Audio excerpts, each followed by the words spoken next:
Hello guys. I hope आप सब लोग अच्छे होंगे। तो आज मैंने कुछ लिखा है। Written some lines, you can call it shayari और poetry. Like you have already heard the news about the demise of Sidhu Moosewala. It really hurt a lot of people including me. I was constantly following him. Like, I've heard all of his songs, and even I do listen to them even now. And after the demise now, I have been listening more about his songs. So I've written some lines, and I just want to give a little or a small contribution, or you can say a small tribute to him. So these lines starts like, चलो आज तुम्हें कुछ सुनाता हूँ, कलम जो उठाई है कुछ जज्बात बताता हूँ, एक शहीद हुआ था लेजेंड उससे अवगत कराता हूँ, दिलदानी माड़ासी आज उसके दिल की बात बताता हूँ. Next paragraph it starts with, आज मेरी आंख भर आई है जब सिद्धू मूसेवाला की मौत की खबर आई है, पढ़ के यकीन ही नहीं हुआ कि ये सच्चाई है, कैसा खेल खेला किस्मत ने, ये किस्मत कहाँ लाई है. मेरा कोई रिश्तेदार नहीं लगता वो, पर एक कलाकार के कत्ल की गूंज आज हर जगह छाई है. Now I have written something in Punjabi. 29 ਸਾਲ ਦਾ ਮੁੰਡਾ ਦਿਲਾਂ ਤੇ ਰਾਜ ਕਰ ਗਿਆ, ਇੰਡੀਆ ਹੀ ਨਹੀਂ ਪੂਰੇ ਵਿਦੇਸ਼ ਵਿੱਚ ਕਾਜ ਕਰ ਗਿਆ, ਸੁਣੀ ਮੌਤ ਦੀ ਖਬਰ ਦਿਲ ਉਦਾਸ ਕਰ ਗਿਆ, ਮੈਂ ਵੀ ਸੋਚਿਆ ਨਹੀਂ ਸੀ ਪੰਜਾਬੀ ਵਿੱਚ ਲਿਖਣਾ, ਪਰ ਦਿਲ ਦੀ ਗੱਲ ਉਹ ਆਪੇ ਆਪ ਕਰ ਗਿਆ. Now the next para, it's somewhat in Haryanvi, or like I will read it. It starts, नाम था शुभजीत, गाम उसका मूसा, लौंडा वो निकला घना ही कसूता, बड़ी छोटी सी उम्र में वो अपना नाम कर गया, चंद गानों से पूरी आवाम को जाम कर गया, गोलियों से भून दिया गैंगस्टरों ने उसको, और एक घर का चिराग कत्लेआम कर गया.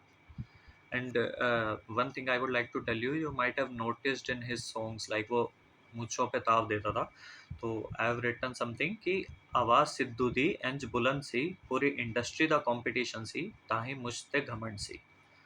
Now the next paragraph starts with, दिल तो करता है तारीफों के पन्ने भर दूं, जब देखे उसके इंटरव्यू सोचा मैं भी ऐसा बन जूं, खुद जटदा जमा जहर वर्गा सी, गाने सुन के लगदा एकदम कैर वर्गा सी. सुना था 30 राउंड फायर कर दिया, किसी के घर का चिराग घायल कर दिया, कम से कम जान तो बख्श दी होती, एक माँ दा पुत सरेआम एक्सपायर कर दिया. These lines really hurt, and I will continue that. सोचा भी नहीं जाता उसका क्या हाल हुआ होगा. Like it's related to her mother. सोचा भी नहीं जाता उसका क्या हाल हुआ होगा, जवान बेटा खो दिया उसने, बवाल हुआ होगा, कैसा जुर्म कर दिया ये इंसानियत ने आज, ऊपर वाला भी रो दिया कि क्या कमाल हुआ होगा.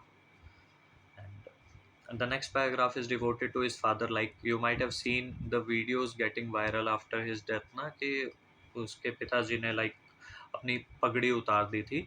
तो जब सब लोग इकट्ठा हुए थे उसकी डेथ के बाद, तो आई हैव रिटन समथिंग कि ना पूछ उस बाप से ये कैसी घड़ी आई है, जिसने अपनी पलकों पे बिठाया उसकी शामत आई है, पगड़ी उतार कर वो इंसाफ की गुहार लगा रहा था सरेआम, आज उस बच्चे की चिता जलाने की नौबत आई है. And the next paragraph is, सुने उसके गाने मैंने बैक टू बैक, लग रहा था वो काफ़ी सैड ऑन एवरी ट्रैक, कुछ तो गम था जो वो छुपा रहा था, बस कुछ था जो अंदर ही अंदर उसे खा रहा था, लोगों को बस वो हंसा रहा था, और अपना दुख अपनी मुस्कुराहट के पीछे छुपा रहा था, और किसी से कुछ ना बता रहा था, बस वो यही करता जा रहा था, बस अब क्या कहूँ उसके बारे में, और मैं जट था पुट स्ट्रॉन्ग सी, ताही नहीं घबरा रहा था. And in the end, I have written one last paragraph.